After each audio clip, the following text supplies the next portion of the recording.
It's a little bit of a joke, so I'm glad you've learned a lot.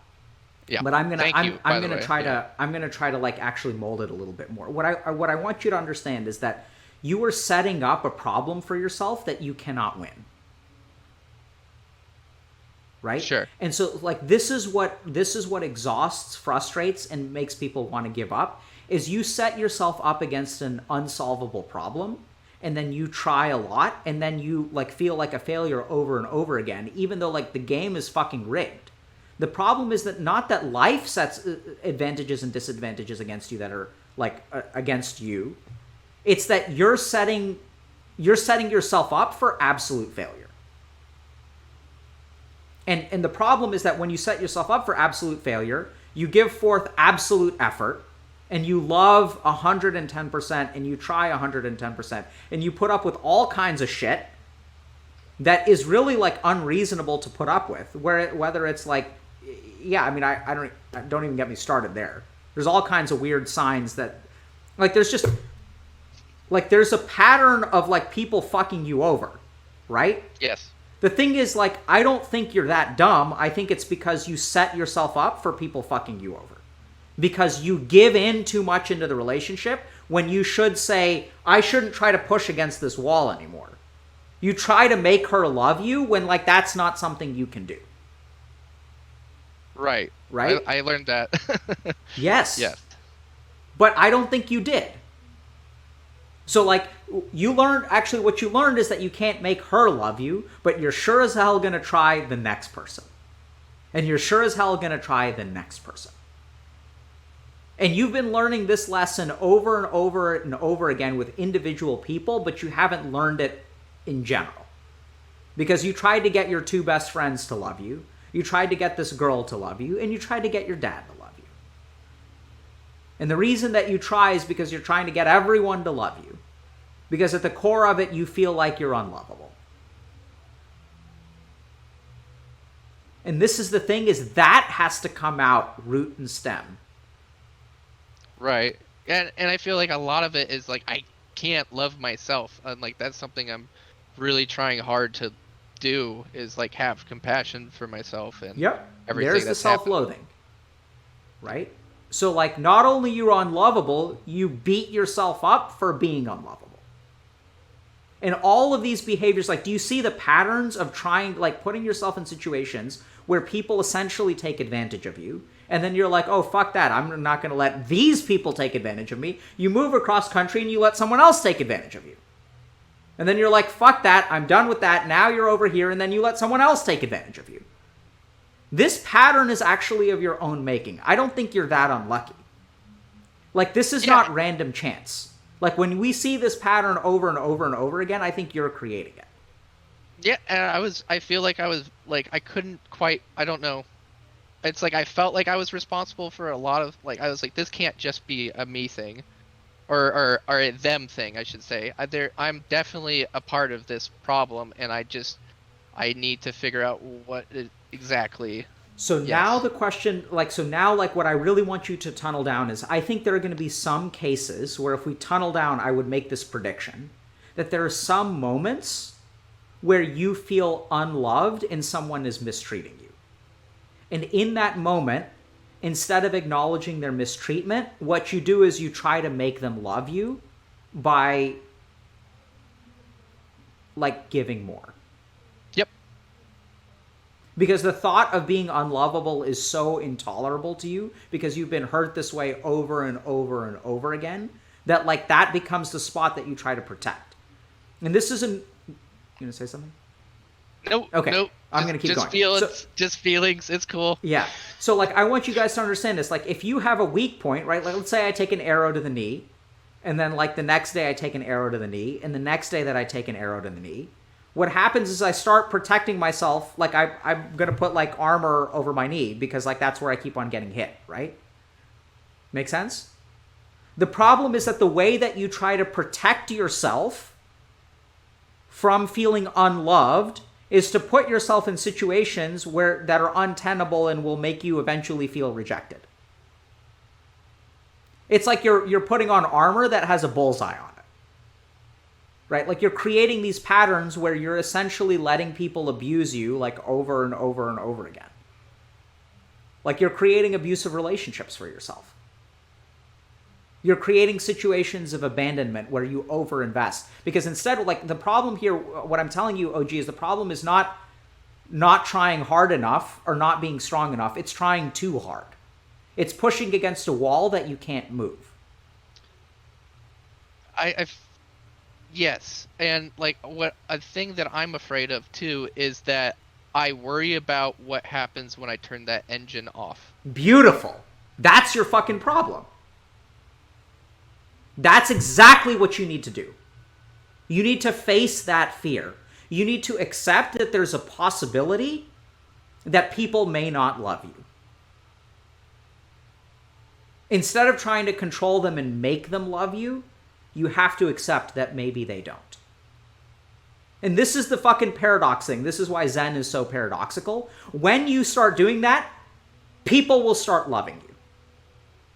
When you accept that people may not love you and that you can't make them love you, when you let go of that control and you let go of that paranoia, you're also going to stop tolerating the abusive behavior. Because you're going to say to yourself, okay, this person is not treating me right. I can't make them treat me right. They don't love me, so be it. Therefore, I don't have to double down and invest twice as much in the relationship. Oh, like I'm pushing against this wall and it's not moving because it's attached to a bank. And the bank is 500,000 square feet. And it's made of brick and cement. And I can't push it. Oh, maybe I should stop.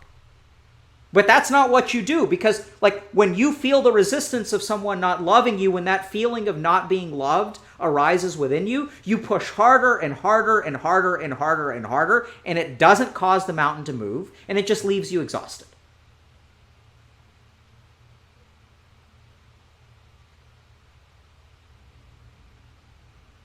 I think you figured me out, Dr. K. What does that do for you, though?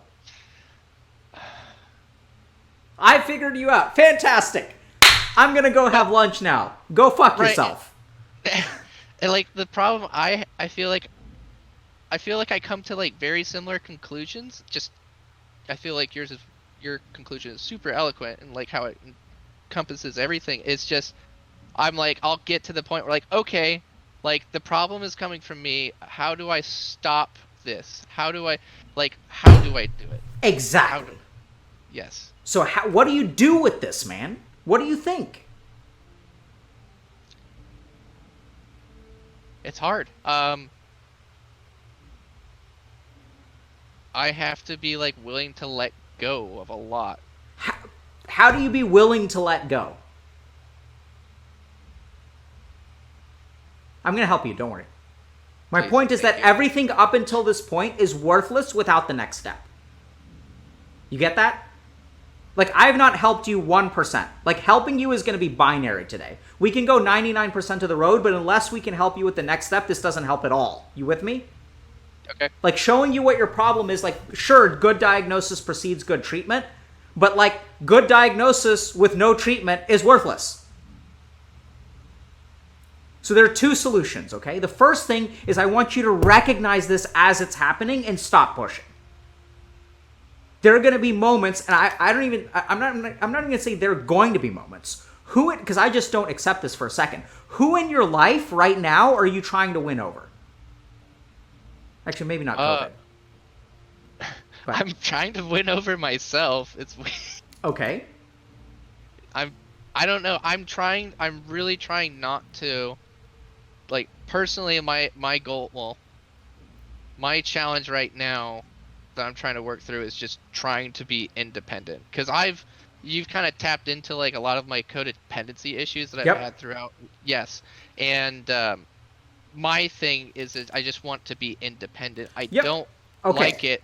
Yes. So I'm trying to be independent. How do you try? So what do we do? What's our solution to that? In that regard, I need some source of like love that is not coming from external sources. Like I need to have enough love. No? So remember that the goal here is to stop trying, right? Yes. So you're trying to Okay. be independent, so what should you do? Not care about being independent? Absolutely. You should accept that you're not ready to be independent. And being independent means not relying on external sources of love. So what should you do? Should not care. Incorrect. You should care. You should rely on external sources of love. Whatever direction you're going in your head right now, you need to move in the opposite direction. Okay. Anyway, so I mean, I think ultimately that's not, I have, like, my sense, OG, is that all this crap is related. So your desire for your independence, your tendency to be codependent, your hunger for people to love you has to relate to this, like, general idea, like, why do people need to feel loved by other people? Why do you need to make other people love you? Go ahead. You have a thought?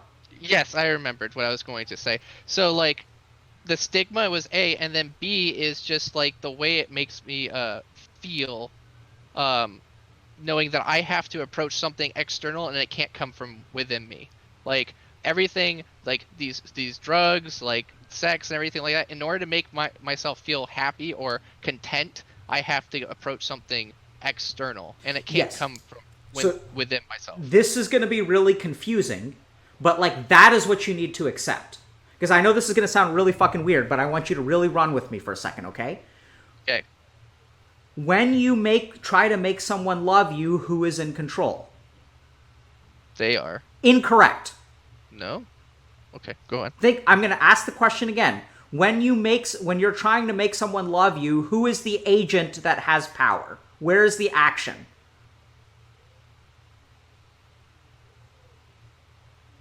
It's in my desire to want to make it happen, so it's coming from me. Yeah, it's not even your desire. You're exerting effort on another human being to make them love you.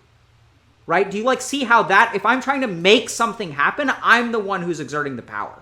You presume that you have the control to make someone love you, otherwise you wouldn't fucking do it. You actually have the control. They don't have the control.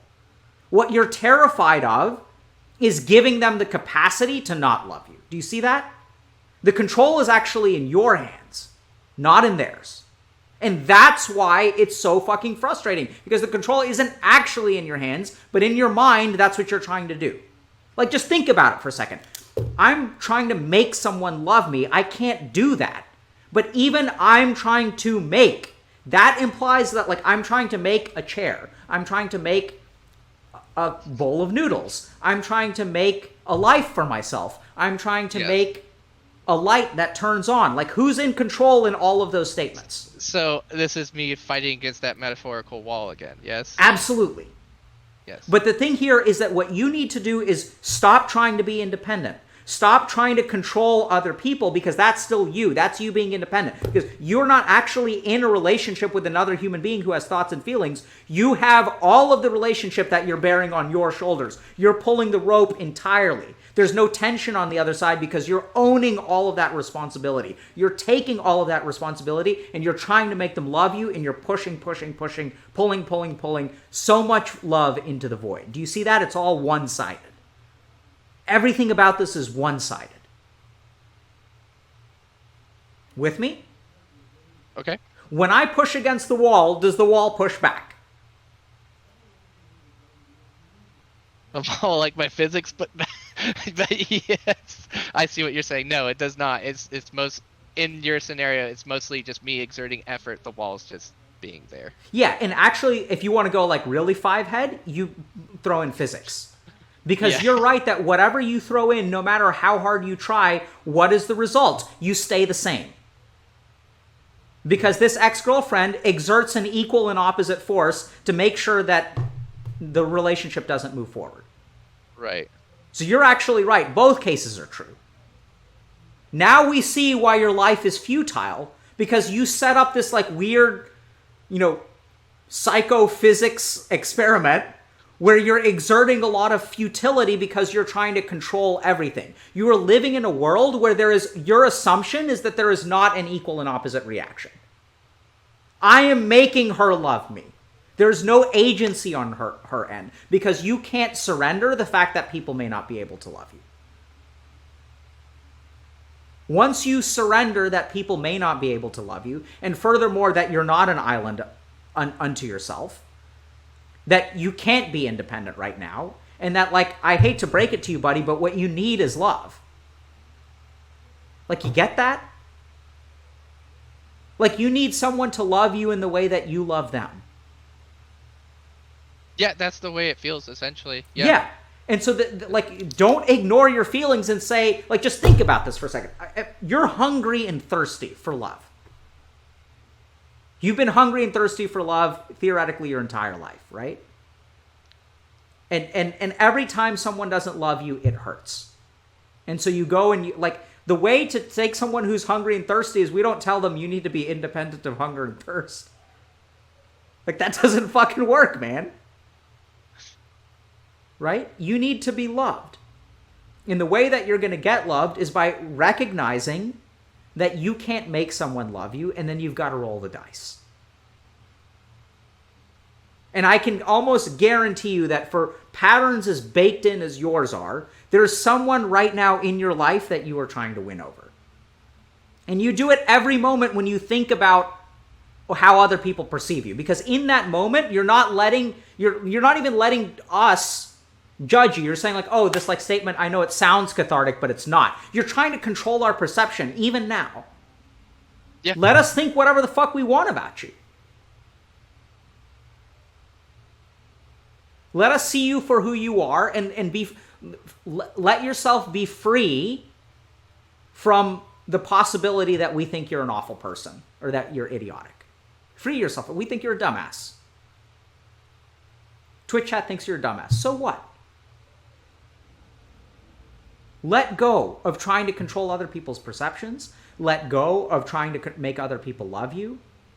And once you do that, you're going to stop investing your energy into a futile problem. And if you're not investing your energy in a futile problem, lo and behold, you may start investing it in things that can actually, like, start to bear fruit. And then, like, oh, what the fuck? We're actually, like, not treading water because we're moving in a direction. The energy investment of treading water and moving in a direction is basically the same. The problem is that, like, you're in the ocean and you found an island and you're pushing against it instead of, like, actually moving somewhere else or, like, getting out of the water. The analogy is falling apart at this point. I understand, though. So very concretely, I want you to think about your relationships and notice within yourself, like, when do I feel unloved? That's what you have to tap into. Yeah, it hits me really quickly, because I'm always a big proponent of, actions speak more than words. And, like, that's the first thing I look at is, like, are they behaving in a way that shows affection? Or okay. Now, let me just see. Okay, we got to. Okay. So, okay, yeah. So now we see, like, why you have relationship cycles. Right? Because, like, you come in and, like, when you perceive an action that's an insult to your, like, self-worth, you have to emotionally invest to, like, balance that. I don't know if that makes sense. But, like, someone does something, like, they don't return a text, and then you feel unloved, and then, like, then the cycle begins, and then you have to invest more in the relationship because you have to get them to love you. And then they don't return another text, and then you have to get them to love you even more. Do you see that? Like, that's the trigger. The biggest thing is that you have to acknowledge, like, when they don't return the text, you have to catch it then and there. That sometimes people just don't return texts.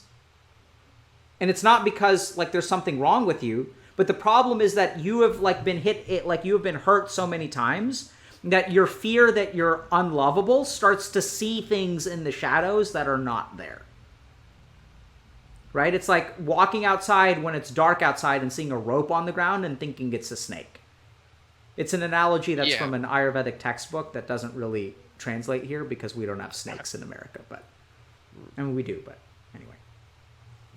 It's like, not in Boston. Yeah. But I see. So let me just be very, very concrete, okay? So the first thing is for you to recognize the feeling of being unloved. and then recognize that that feeling of being unloved is going to push you to engage in certain behaviors. And you have to isolate those. You have to see what those are. And then the third thing is to recognize that the stuff feeding into the feeling of being unloved may be incorrect. This is a cognitive bias, right? Sometimes people just don't return texts. It doesn't mean that they don't think you're a good person. Yes.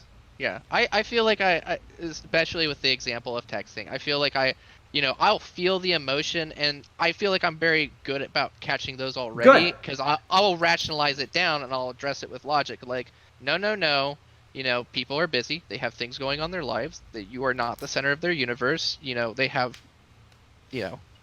who are you to them? Whatever, like. You were doing great until that last sentence. Who are you to them? Yes. You're unlovable to them. You're not worth it to them. See? You are not the center of their universe. You were doing great. Everything was rational until that unlovable samskar popped up and said, you are not worth their time. You see how that happened? I hope you guys caught it on Twitch chat. First couple things were rational. Third thought was a samskar. This shit is subtle and it's deep, my friend. You're doing very good, but it's still trickier. It's trickier than you are. I try good. Really hard to catch it, though. Good. And so you should keep trying. Because it's good. You caught the first couple. But I'm not supposed to try. Exactly.